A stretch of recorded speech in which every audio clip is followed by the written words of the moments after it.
Jinto John തെരഞ്ഞെടുപ്പ് പ്രഖ്യാപിക്കുമ്പോൾ കളം നിറയേണ്ട നേതാക്കളാണ്. എന്നെത്തും ഡൽഹിയിൽ നിന്ന്? അല്ല, മാധു, ഇതിലൊരു കാര്യമുണ്ട്. ഇവർ മിനിറ്റുകൾക്കുള്ളിൽ സ്ഥാനാർത്ഥികൾ പ്രഖ്യാപിച്ചു. ആരൊക്കെയാണ് പ്രഖ്യാപിച്ചത്?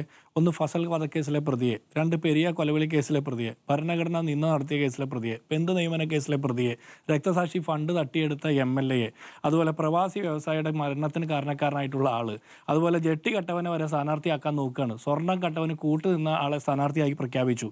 മിനിറ്റുകൾക്കുള്ളിൽ സ്ഥാനാർത്ഥിയെ പ്രഖ്യാപിച്ചൊന്നും കാര്യമില്ല. നാട്ടുകാർക്ക് കൊള്ളാവുന്ന ആളെന്ന് പറഞ്ഞ് പേര് പറഞ്ഞ് പൊതുസമൂഹത്തിൽ വോട്ട് പിടിക്കാൻ CPM-കാർക്ക് പോലും പറ്റാത്ത രീതിയിലുള്ള ഗതികെട്ട ആളുകളെ പ്രഖ്യാപിച്ചിട്ട് ഞങ്ങൾ പ്രഖ്യാപിച്ചു എന്ന് പറയാം. ഇപ്പോൾ LDF-ന്റെ സ്ഥാനാർത്ഥി കൊട്ടാരക്കരയിൽ വസീഫ് ചോദിക്കുക, കോൺഗ്രസിന്റെ സ്ഥാനാർത്ഥി ആരാന്ന്? ഞങ്ങളുടെ സ്ഥാനാർത്ഥി നിങ്ങളുടെ മുൻ MLA ഐഷ പോറ്റി. നിങ്ങളുടെ സ്ഥാനാർത്ഥി ആരാ? ഉമ്മൻചാണ്ടിക്കെതിരെ സരിതയുടെ കത്തിന്റെ നീളം കൂട്ടി ആക്ഷേപം നേരിട്ട് അവസാനത്തെ ഭാര്യ കടന്നു ചെല്ലുമ്പോൾ സ്വന്തം മുറിയിൽ വലിയ ഗതാഗത കുരുക്ക് സൃഷ്ടിച്ച് ഭാര്യയോട് രാത്രി വിളിച്ച് മാപ്പ് പറഞ്ഞ് ഇപ്പോഴും മന്ത്രിസ്ഥാനത്ത് തുടരുന്ന ഗണേശൻ. ഇപ്പം ഞങ്ങളുടെ സ്ഥാനാർത്ഥികളുടെ മെറിറ്റ് ഇളക്കാൻ നിങ്ങളായിട്ടില്ല. അടുത്ത് രാഷ്ട്രീയ വിഷയങ്ങൾ പറയാൻ കോൺഗ്രസിന് നേരമില്ലല്ലോ എന്നാണ് സജീവൻ സാർ പറയുന്നത്. ഞങ്ങൾ രാഷ്ട്രീയ വിഷയങ്ങൾ പറഞ്ഞു തന്നെയാണ് പഞ്ചായത്ത് ഇലക്ഷനും പാർലമെന്റ് ഇലക്ഷനും ഉപതെരഞ്ഞെടുപ്പൊക്കെ ജയിച്ചത്. ഞങ്ങൾക്ക് വേണ്ടി നിങ്ങളല്ലല്ലോ പറഞ്ഞത്. സംസ്ഥാനം ഭരിക്കുന്ന സർക്കാർ രൂക്ഷമായിട്ടുള്ള വിലക്കയറ്റത്തിൽ മനുഷ്യർ നട്ടം തിരിയുമ്പോൾ കറണ്ട് ചാർജും വെള്ളക്കരവും കൂട്ടി ഭൂനികുതി കെട്ടിട നികുതിയൊക്കെ കൂട്ടി ആളുകളെ കൊള്ളയടിക്കുമ്പോൾ സർക്കാരല്ല ഇത് കൊള്ളക്കാരാണെന്നുള്ള മുദ്രാവാക്യം ഉയർത്തി ഞങ്ങൾ സമരം ചെയ്തതിന്റെ ഭാഗമായിട്ടാണ് ഞങ്ങൾ വിജയിച്ചത്. അപ്പം ഞങ്ങളെ ആക്ഷേപിക്കാനായിട്ട് നിങ്ങൾ എവിടെയാണെന്ന് ചോദിക്കുമ്പോൾ കോൺഗ്രസിലെ വൃദ്ധ നേതൃത്വത്തെ തിരയാൻ പോകുന്ന സജീവൻ സാറിനോടൊക്കെ എനിക്ക് പറയാനുള്ളത്, 80 കഴിഞ്ഞ പിണറായി വിജയന് ടേം വ്യവസ്ഥയില്ല, പ്രായ വ്യവസ്ഥയൊന്നുമില്ലാതെ മത്സരിക്കാൻ അവസരം കൊടുക്കുന്ന CPM-ന്റെ വൃദ്ധ നേതൃത്വം കാണാതെ ഇന്ന് കേരളത്തിൽ മത്സരിക്കുന്ന സ്ഥാനാർത്ഥികൾ ഏറ്റവും പ്രായം കൂടിയ ആൾ പിണറായി വിജയനാണെന്നാണ് ഞാൻ വിചാരിക്കുന്നത്. അങ്ങനെയുള്ള ആളുകളെ കാണാതെ ഇപ്പുറത്ത് പ്രതിപക്ഷം 10 വർഷമായിട്ട് പ്രതിപക്ഷത്തിരിക്കുന്ന ആളുകളിൽ എന്തെങ്കിലും കുഴപ്പമുണ്ടെന്ന് കണ്ടെത്താൻ നോക്കുക. 10 വർഷമായിട്ട് കേരളം ഭരിച്ചു മുടിക്കുന്ന സർക്കാരിനെതിരെ ഒരു വാക്കുരിയാടാൻ ശേഷിയില്ലാത്ത ആളുകൾ. പിന്നെ മറ്റൊരു മാധ്യമ പ്രവർത്തകൻ പറഞ്ഞു കണ്ണൂർ പിണറായി വിജയൻ റാലി നടത്തിയെന്ന്. നിങ്ങൾ മുൻപ് റാലി നടത്തിയിട്ടുണ്ട്. കഴിഞ്ഞ പാർലമെന്റ് തെരഞ്ഞെടുപ്പിൽ റാലി നടത്തി. പിണറായി വിജയന്റെ സ്വന്തം പാർലമെന്റ് മണ്ഡലത്തിൽ K. സുധാകരൻ വലിയ ഭൂരിപക്ഷത്തോടെ, ലക്ഷത്തിലധികം ഭൂരിപക്ഷത്തോടെ ജയിച്ചത്. എല്ലാ മാധ്യമങ്ങളും K. സുധാകരൻ തോൽക്കുമെന്ന് പ്രവചിച്ചപ്പോൾ K. സുധാകരന് ജനങ്ങൾ കൊടുത്ത വോട്ടിന്റെ ഭൂരിപക്ഷത്തിൽ 1 ലക്ഷത്തിലധികം വോട്ടിന്റെ ഭൂരിപക്ഷത്തിൽ ജയിച്ചു.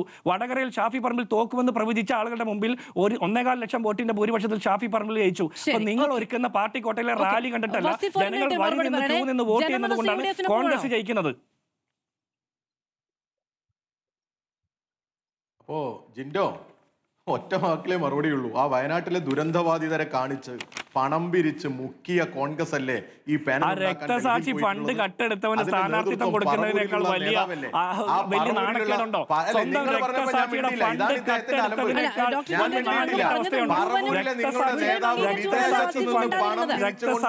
രക്തസാക്ഷി ഫണ്ട് കട്ടെടുത്തവന് സ്ഥാനാർത്ഥിത്വം കൊടുത്തതിന്റെ പേരിലല്ലേ കുഞ്ഞികൃഷ്ണൻ പാർട്ടി പുറത്തു വന്ന് പുറത്തേക്ക് വന്നത്? അപ്പൊ നിങ്ങൾക്ക് ഈ കട്ടതിനെ കുറിച്ചിട്ടാണ് പറയുകയാണെങ്കിൽ അമ്പലക്കൊള്ള നടത്തിയ പത്മകുമാർ ഇപ്പോഴും പാർട്ടിയല്ലേ? അമ്പലക്കൊള്ള നടത്തിയ പത്മകുമാറിനെ പാർട്ടിയിൽ തുടരാൻ അനുവദിക്കുന്ന പാർട്ടിക്ക് ജെട്ടിക്കൊള്ള നടത്തിയതിന് ജെട്ടി കണ്ടെടുത്തവന് സ്ഥാനാർത്ഥിത്വം കൊടുക്കാൻ വേണ്ടി തിരക്ക് കൂട്ടുന്ന CPM, LDF അലമ്പ് കാണിക്കുന്നത് നിങ്ങളാണ്.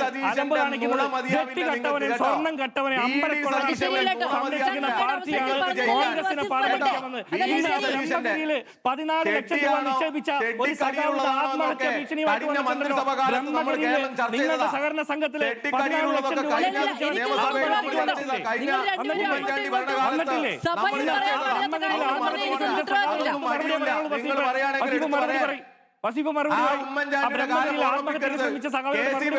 ഓർമ്മിപ്പിക്കരുത്.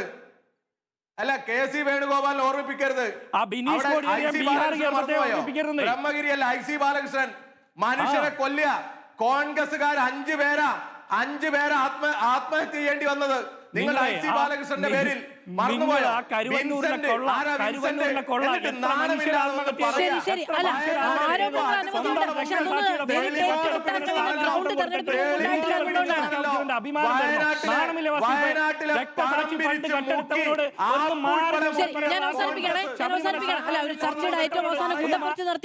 നിർത്തുക എന്നുള്ളതല്ലോ നമ്മൾ ഇത്രയും നേരം സമാധാനപൂർവ്വം ചർച്ച നടത്തിയല്ലേ. വളരെയധികം